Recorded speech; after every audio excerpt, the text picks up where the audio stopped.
صفحة نمبر 3. أعوذ بالله من الشيطان الرجيم. بسم الله الرحمن الرحيم. إن المسلمين والمسلمات والمؤمنين والمؤمنات والقانتين والقانتات والصادقين والصادقات والصابرين والصابرات والخاشعين والخاشعات والمتصدقين والمتصدقات والصائمين والصائمات والحافظين فروجهم والحافظات والذاكرين الله كثيرا والذاكرات أعد الله لهم مغفرة وأجرا عظيما. صدق الله العظيم. سورة الأحزاب ayat nomor 22. Kata saudara,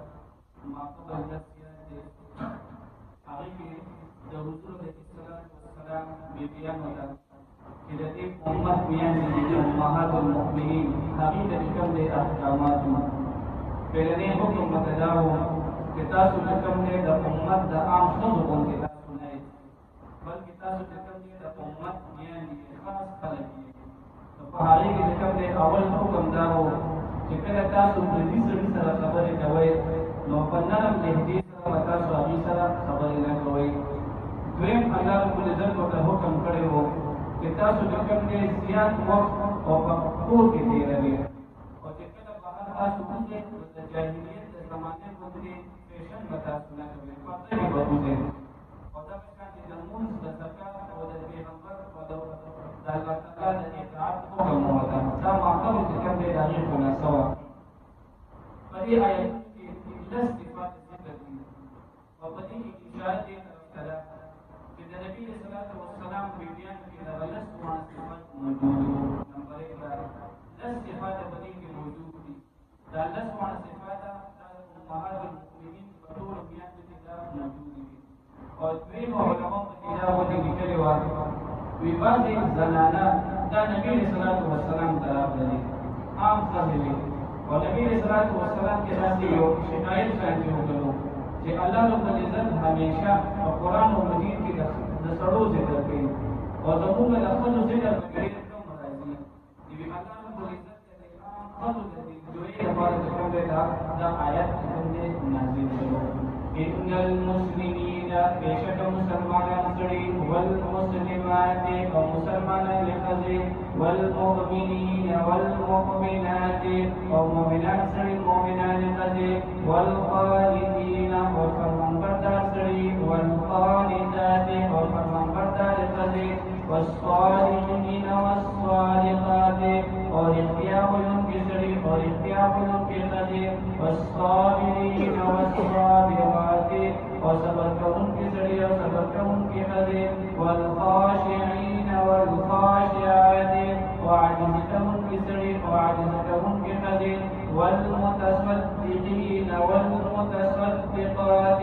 और सदका का उनकी सड़ी और सदका का उनकी हदे वस्साइमीन वस्साइमात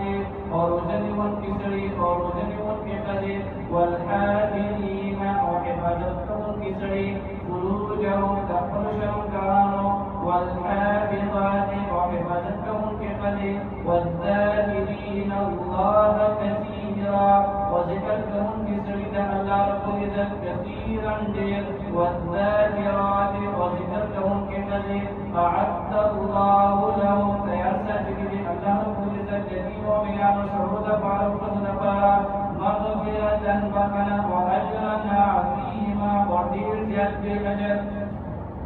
वमा कान लिमुमिन वला मुमिनतिन बड़ी किला से मामूली शान की तफसील दे नबी सल्लल्लाहु अलैहि वसल्लम की कला हज़रत सकीनत कुबरा रज़ियल्लाहु तआला अन्हा से निकाह कला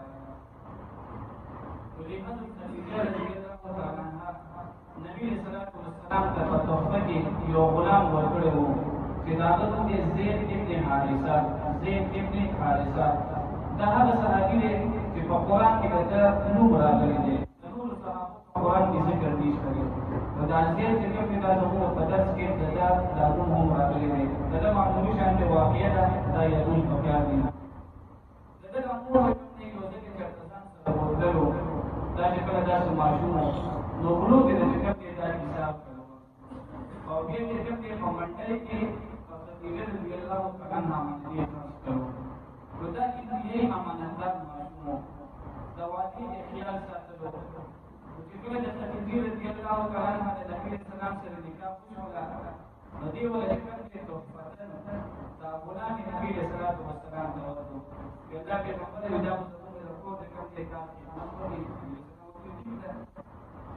د ده پلار چې کوم دی پته ورته ولګېدله، خاندان کې پته ولګېدله چې زموږ زوی چې کوم دی دا په قریش خاندان کې بچا خرڅ کړی دی. نو دا پلار ورته چې کوم دی د خپل د وطن نه راغلو چې راغلو نو نبي اسلام وسلام چې خبر شو چې پلار یې راغلی دی دې لپاره راغلی دی چې زوی به ځان سره بوځي. نو دا زید رضي الله عنه دی کېږي چې بچې دا پېژني او د الله پیغمبر یې دا زما پلار دی. دا خبرې دا څه راغلې دي چې الله پیغمبر د دې لپاره راغلی دی چې ما ځان سره بوځي. نبي اسلام ورته فرمایي ستا څه خوښه ده، ما تا ته مکمل اختیار درکړی دی. که ته ویلې زه تا سره پاتې کېږم کوم چې کوم دی زه تا لپاره تیار یم، او که ته ویلې چې زه د خپل پلار سره ځم نو زه تا منې کوم هم. هغه د پیغمبر خدا چې د پیغمبر خدا مجلس و هغه چا پرېښودلو. د دې نبي علیه السلام ته بیان شو چې د الله پیغمبره خپل د مور مجلس نه خوښوم، خپل د پلار کور نه خوښوم، او زه چې مجلس خوښوم او ستا مجلس خوښوم. او چې د الله مې راغلی دی زه نه سره ورېدو ته تیار یم. نبي اسلام ډېر زیات خوشحاله شو او پلار ته دا وویل چې زموږ قریش باندې چې کله یو کلمه موږ سره پاتې کېږي نو ګورې بیا موږ ذکر دی واپستو هم نه. نو په دې پلار کې لاړلو. د نبي اسلام وسلام د سره دومره مینه شوله چې دی خپل موږ ولې بیرته جوړ کړو. اول یې موږ زید ابن حارثه، بیا مو د خلکو ویلي زید ابن محمد، دی نوم یې ایښودلی شو. دا چې بیا کله دوی شولو او خپل چې کوم دی ځوانۍ په خپلو سره نبي اسلام یې دلته به چې کوم دی نکاح هم کول غواړي. نو زینب بنت جحش دا چې کوم دی یو صحابیه ده، د دې ټولو پلار وفات شوي. د دې ورور دی عبدالله بن جحش، هغه نبي علیه السلام کېنولو. داسې چل دی چې زه غواړم چې د ستا د کور دا نکاح دا چې کوم دی زه د زید او دا د نبي علیه السلام د پوپو لور ده. او نبي علیه السلام په دې کې ټول د زینب رضي الله تعالی عنها نه کړی و. د دې باندې چې کله کېنو نبي علیه السلام چې دې ویل چې دا مشکله شان موږ د قریش خاندان سره زموږ تعلق دی او دا خو چې کوم دی یو غلام راغلی دی او بیا تا ذات کړی دی داسې مشکله شان دی. د انکار یې د رښتینې نه وکړو، رښتینې د انکار د رښتینې نه وکړو. الله رب العزت چې کوم دی آیتونه نازل کړل کله چې د الله تعالی او د الله تعالی پیغمبر ستاسو لپاره څه فیصله وکړي بیا ستاسو لپاره دا حاصل نه دی چې تاسو د کوم دی د پیغمبر او د الله تعالی څخه دا نافرمانی وکړي. چې کله دا آیت نازل شو دې چې کوم دی نکاح ته وما كان لمؤمن ونشتري دچا لمؤمن مؤمن سړي لپاره ولا مؤمنة ولا مؤمن ښځې لپاره. نو مؤمن سړي نه مراد چې کوم دی عبدالله بن جحش دی او مؤمنین چې کوم دی زینب بنت جحش دی کور دی نه مراد ده. اذا قضى الله ورسوله هر کله چې فیصله وکړي الله رب العزت او حضور علیه السلام امرا دسدا ان يكون لهم الخيرة في مثل جفاس اختيار من امرهم فخبل كاكي ومن يعص الله ورسوله وصوت فرمان يريد الله تعالى وحضور عليه السلام فقد ضل ضلالا مبينا. نو بشک په تحقیق سره هم ګمراه شو، په ګمراهۍ ښکاره سره. دې چې کله نکاح ته غاړه کېښودله نو د دې نکاح وشوله د چا نکاح وشوله د زید بن حارثه او د زینب بنت جحش په دې کې بیا چې کوم دی مسله دا وه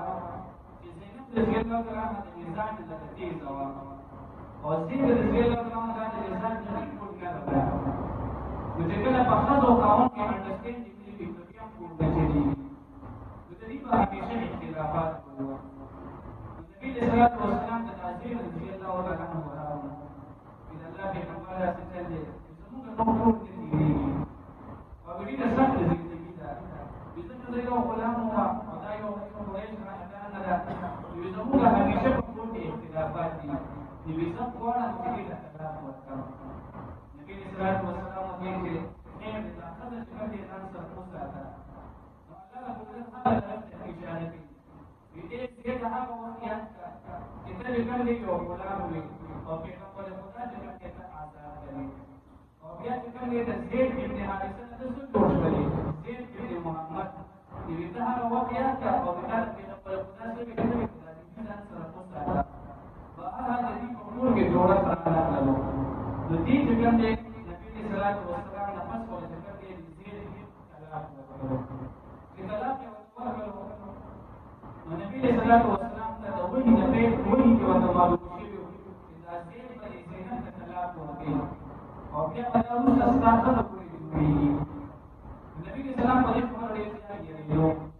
چې یاره دا خو زما مونږ بولې کړی دی متمنا چې ودرېدل کېږي نو که چېرته دې سره ما نکاح وکړه خلک به څه وایي چې نور سره یې نکاح وکړه نبي صلی الله علیه وسلم په دې خبره ډېر زیات یېرېدلو او الله فرمایي ته په دې خبره باندې یېرېدلې موږ دا خبره ښکاره کړه څنګه موږ ښکاره کړه چې کله د دې عدت پوره شولو الله رب العزت ورته حکم وکړو چې د الله پاک پیغمبر یې موږ ستا نکاح چې کوم دی پره په عرش باندې کړی ده او که ستاسو یاد شي په سورې احزاب په ابتدا کې موږ دا ویلي وو چې په دې کې باید متبنا احکامات راځي ولې دې حکم هغې کې اول نمبر حکم دا و چې د هغې ښځې سره چې کوم دی دا نکاح جوړېږي دا هغه حکم دی او دویم پکې حکم دا دی چې کله دا پلار مړ شي او ده چې کوم دی ځان سره د ماشوم ساتلی وي ده ته ورته میراث کې پکې سم ملوي دا ستاسو یاد شي چې کله د دې نکاح وشوه خلکو به یې پکې شروع کړي نبي علیه السلام د خپل کمزور سره نکاح وکړه الله رب العزت چې کوم دی دا وفرمایي چې دا موږ ولې ګرځېدې او د ده حکم چې کوم دی د حقیقي زوی باندې نه دی د حقیقي زوی د ښځې سره سر نکاح نه شي کولی او دا چې کوم دی د دې چې کوم دی حقیقي پلار ته یې سر کراوي د هغې لپاره چې کوم دی پیغمبر خدا کې سره څو کله نکاح یې وکړه نو زینب رضي الله تعالی عنها فرمایي دا د مسلم روایت دی چې ښځې به کېناستلې د خپل د ځان تعریفات به کول موږ به داسې یو موږ به داسې یو موږ به داسې یو زه به خاموش کېناستم یقینا چې به ورته ما ویل زما وسیله درته معلوم دی ویل چې نه ویل چې زما نکاح چې کوم دی الله پاک په عرش تړلی دی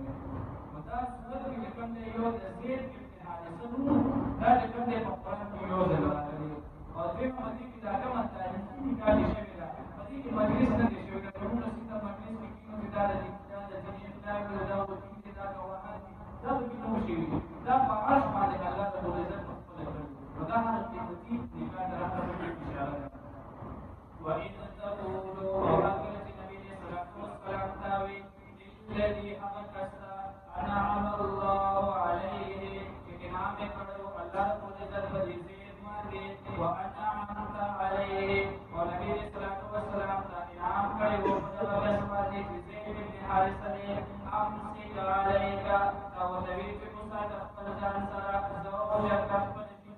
واتق الله وقيلك الله رب العزت وتخفي في نفسك ونبي صلى الله عليه وسلم تابت في نفسك فقبل سيفت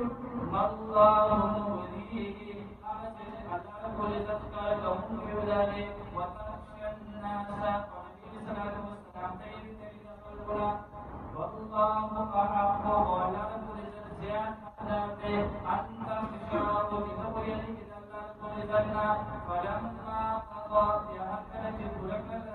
زيد رضي الله عنه منها وطرا لهدينا أجل زوجناكها فرقات قوم كتاتا لكي لا يكون على المؤمنين دفارة دي ومؤمنات مانده على رسلتي فدي حکمت ده کدا واقعا نو راغلي نو خلق وجکل دې د خپل تمو بوله بیٹه د کور سره بچاګان نو کولا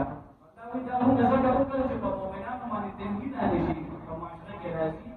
خلک چې کوم دې مقصد سره دوی وساتي دا هغه چې کوم موږ د عقیدت سره د کار څه دي د دې آیات باندې کې جایز ده فی ازواج فلیا کول د خاصو ادعیاتهم تقوی شمل زمانو اذا قضوا منهن وطرا هل في بركة من سهاجر وكان أمر الله مفعولا ودامكم جعل المنزل مفعولا خمسا إذا ولم